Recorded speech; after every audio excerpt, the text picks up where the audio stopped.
So guys यहीं पे 23,700 के पुट में मैं एंटर कर रहा हूँ। चलो अपनी एंट्री हो चुकी है। एक बार ना ओवरऑल पोजीशंस भी देख लेते हैं। तो पोजीशंस में मुझे यहाँ पे 8,000 अब 20,000 के लॉसेस भी दिख रहे हैं। ठीक है, कोई बात नहीं। ऑर्डर्स भी एक बार चेक कर लेते हैं। सो 156 के अराउंड मुझे इस ऑर्डर में फिल मिला हुआ है। ठीक है, ये जो पर्टिकुलर ट्रेड है ना, ये गैप अप मार्केट ओपन होने के बाद में फर्स्ट टाइम जब वीकनेस दिखा रहा है वहां पे मैंने एंट्री की हुई है। ठीक है, तो यहाँ पे एक रिवर्सल ट्रेड ही मैं देख रहा हूँ, बट दिक्कत इतनी है कि एग्जैक्टली जहाँ पे पिन पॉइंट मैं एंट्री देख रहा था ना, वहाँ से प्राइस ऑलरेडी थोड़ी मूव हो चुकी है। तो जहाँ पे मैंने एंट्री ली हुई है उसके सामने अब रिस्क थोड़ी बड़ी है। तो अब देखना पड़ेगा, अगर मार्केट वन वे मेरे डायरेक्शन में जाता है तो कोई बात नहीं, अदरवाइज इस पर्टिकुलर ट्रेड में रिस्क थोड़ी ज़्यादा रहने वाली है। तो थोड़े बड़े रिवॉर्ड्स के लिए हम एम करेंगे। थोड़ा क्लोजली ट्रैक करते हैं। एक अच्छी बात क्या होती है ना, मैं आपको फिर से बताता हूँ। मैं बहुत ज़्यादा ट्राई करता हूँ कि मेरे जो मॉर्निंग के ट्रेड है ना, ये 10 बजे से अगर पहले ख़त्म हो जाते हैं ना, it's really good for me. ठीक है, अदरवाइज जनरली क्या हो जाता है ना, जनरली मार्केट में फिर थोड़ा स्लो मूव होना स्टार्ट हो जाता है, और उसके बाद में फिर सेटअप कितने भी बढ़िया बने, जो पोटेंशियल रिवॉर्ड्स होते हैं वो आते आते टाइम लग जाता है। तो ठीक है, ये वो पर्टिकुलर अपमूव थी, उसके बाद में सडनली एक रिट्रेसमेंट आई। तो इस पर्टिकुलर जोन पे मैं क्लियरली देख पा रहा हूँ कि 1 मिनट के टाइम फ्रेम पे और बड़े टाइम फ्रेम पे भी एक सेलर का डोमिनेंट एरिया है। ठीक है, तो ऐसे जोन पे किस तरीके से ट्रेड किया जाता है, क्या चीज़ें जो मैंने इस ट्रेड में देखी हुई है। ठीक है, सारी चीज़ें जो है ना, मैं एक बार ये ट्रेड खत्म हो जाता है उसके बाद मैं आपको अच्छे से एक्सप्लेन कर देता हूँ। ठीक है, ठीक है। अब जैसे मैंने बताया ना, सबसे बड़ी जो दिक्कत इस पर्टिकुलर ट्रेड की है ना, वो ये है कि एंट्री लेने के पहले ही प्राइस जो है ये मेरे डायरेक्शन में थोड़ा मूव होना स्टार्ट हो गई थी। तो उसके सामने अब इस पर्टिकुलर ट्रेड में रिस्क भी ज़्यादा है, बट होते कुछ दिन ऐसे आएंगे जहाँ पे बड़े रिस्क बट उसके सामने बड़े रिवॉर्ड्स के लिए भी हम एम करेंगे। अब देखते हैं इसके सामने किस तरीके से प्राइस एक्शन मूव होती है। अभी M2M की बात करूँ तो मुझे 1,20,000 1,18,000 के लॉसेस दिख रहे हैं। बट जनरली ना बहुत सारे ट्रेडर्स होते हैं जो प्लान रिस्क के सामने एसएल नहीं लगता है उससे पहले ही ट्रेड को गिव अप कर देते हैं, और फिर हम बोलते हैं ना कि ट्रेड तो मेरे डायरेक्शन में जा रहा था लेकिन मैंने बहुत पहले ही एग्जिट कर ली। बट अगेन, अगर आपको रिस्क छोटी रख के ही सौदे काटने, that is perfectly fine. Being a scalper आप होप के साथ नहीं बैठे रह सकते। अब मेरे लिए कंसर्न क्या है मालूम है, मैं जब स्पॉट प्राइस देखता हूँ ना, तो स्पॉट प्राइस पे मुझे एक क्लियर कैंडल, एक डोमिनेंट कैंडल, जैसे अभी एक कैंडल फॉर्म हो रही है राइट, ये अगर कैंडल मेरे सेलर के जो टॉप का जो जोन है उसके ऊपर ही अगर क्लियर होते दिखे तो वहाँ पे मैं एग्जिट प्लान कर लूँगा। अदरवाइज यहाँ पे अगर कोई पिन बार जैसी कैंडल्स बनती है ना, तो नॉर्मली ये शेकआउट कैंडल्स रहती है जो स्टॉप लॉस लेके फिर अपने डायरेक्शन में जाना स्टार्ट कर देती है राइट। तो अब देखो इसी पर्टिकुलर जोन पे मैं थोड़ी प्लॉटिंग करके रख देता हूँ। अगर इसके ऊपर कैंडल सस्टेन हो जाती है तो जितने भी लॉसेस है सिस्टम में वो लेके मैं बाहर आ जाऊंगा। ठीक है, आपके प्लान, आपके जब आप एक ट्रेड लेते हो ना, तो उसमें आप एंट्री कैसे कर रहे हो वो जितना प्लान होना चाहिए, उसी के साथ आप एग्जिट कैसे करोगे वो भी क्लियरली प्लान होना चाहिए। ठीक है, तो ये सारी चीजें ना कल हम लाइव मार्केट में देखेंगे। कल लाइव मार्केट में अपना वेबिनार होने वाला है, तो मेक श्योर करो आप कोर्स परचेस कर लो और एटलीस्ट स्ट्रैटेजीज के वीडियोस देख लो। ठीक है, अब चलो फिर से 60-65,000 के लॉसेस मुझे दिख रहे हैं, थोड़े लॉसेस कवर हो गए, बट जहाँ तक लग रहा है ना ये ट्रेड थोड़ा टाइम लेगा। एनीवेज, टारगेट या फिर स्टॉप लॉस मैं आपको अपडेट करता हूँ। बिगर ट्रेडर ना सबसे बड़ी दिक्कत क्या होती है पता है, आप एंट्री ले लो और उसके बाद मार्केट डल हो जाए। उससे बड़ी दिक्कत क्या है पता है, कि मार्केट आपके डायरेक्शन में जाना स्टार्ट हो जाए लेकिन प्रीमियम्स वहां पे कुछ खास इंप्रूव नहीं हो रहे। अब देखो, जहाँ पे हमने एंट्री ली थी ना पुट में, स्पॉट पे प्राइस उसी पर्टिकुलर जोन पे आ चुकी है। ठीक है, रादर इतनी बड़ी कैंडल बन रही है, ट्राई कर रही है कि कैंडल वहां से ब्रेक हो जाए।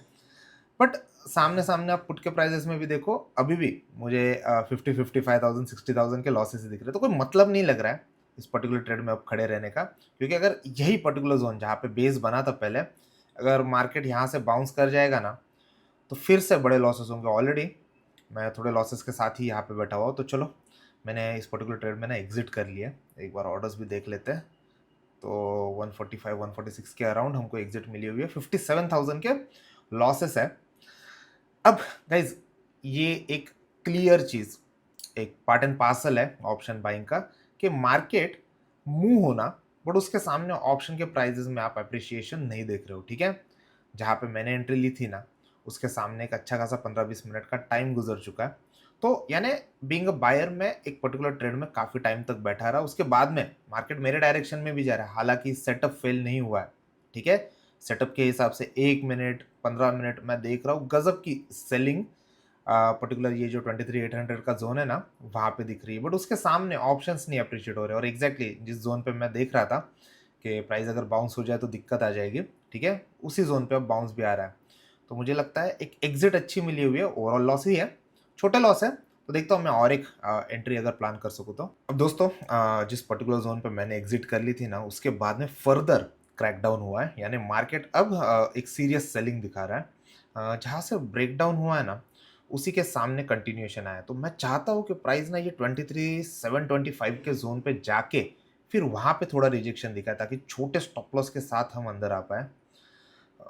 23,650 का पुट रखा है मैंने यहाँ पे। अब जहाँ पे ना रिजेक्शन आ रहा है ना, वो 23,700 का ज़ोन है, तो प्रॉपर रिट्रेस लेके कंटिन्यूएशन नहीं आ रहा है। लेकिन इसी पर्टिकुलर ज़ोन पे भी अगर यहाँ पे पिन बार बना है, उसके सामने कुछ कंटिन्यूएशन हो रहा है ना, तो इस पर्टिकुलर पुट के साथ में मैं एंटर कर लूँगा।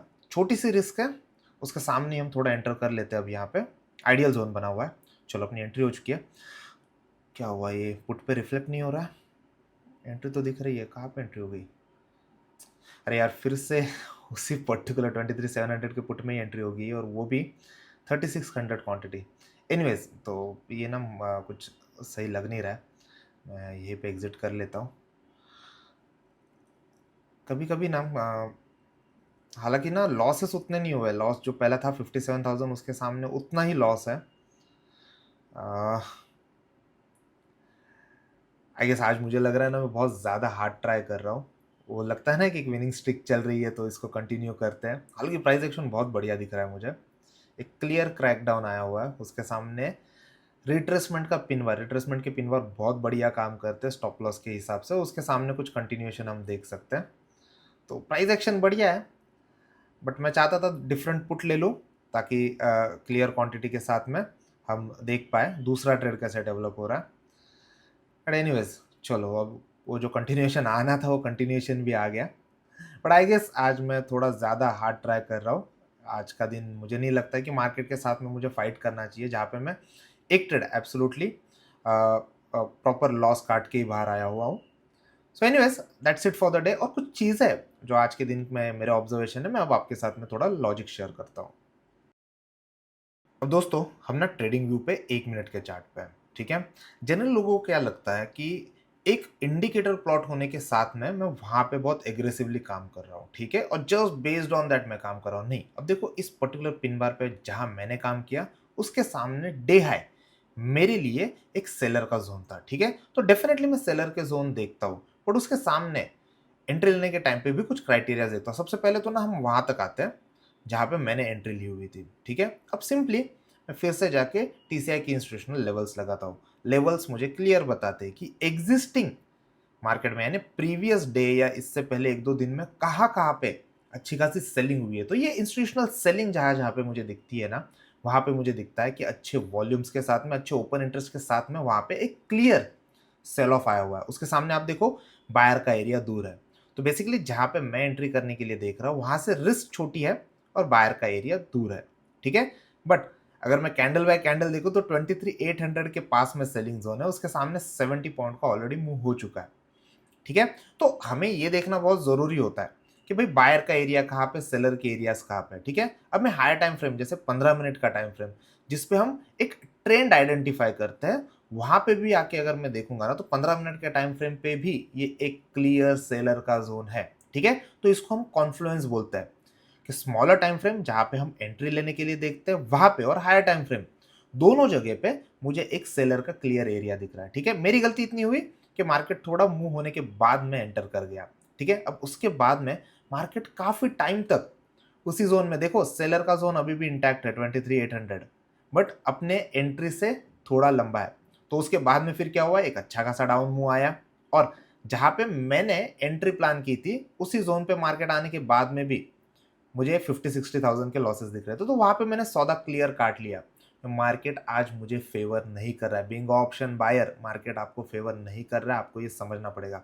दूसरी एंट्री तो कंप्लीट क्योस था, छोटा पिन बार देख के मैं वहां पे एंट्री करने के लिए देख रहा था, मुझे लगा रिस्क छोटी है, प्योर प्राइस एक्शन के हिसाब से जाना था। हालांकि मार्केट भी मेरे डायरेक्शन में थोड़ा मूव हुआ क्योंकि बायर का यानी टारगेट जोन भी थोड़ा दूर था।